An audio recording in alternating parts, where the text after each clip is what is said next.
मेरे पाकिस्तानियों, सोने को भी लोहे के हथौड़े से पीटा जाता है और लोहे को भी लोहे के हथौड़े से पीटा जाता है, लेकिन जब सोने को पीटा जाता है तो आवाज नहीं आती, लोहे को पीटा जाता है तो चर चर से आवाज आ जाती है। एक बार सोने ने लोहे से पूछा कि भाई, तुझे भी लोहे के हथौड़े से पीटा जाता है और मुझे भी लोहे के हथौड़े से पीटा जाता है, तो तू चिल्लाता क्यों है?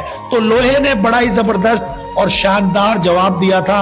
उसने बोला था, तुझे लोहा पीटता है जो तेरा कोई नहीं है, लेकिन मुझे अपना पीटता है, और जब अपने पीटते हैं तो फिर दर्द ज्यादा होता है, इसीलिए मैं जोर जोर से चिल्लाता हूं। तो मेरे पाकिस्तानियों, हमेशा की तरह मैं कहता हूं, थोड़ा नहीं पूरा सोचिएगा। शुक्रिया।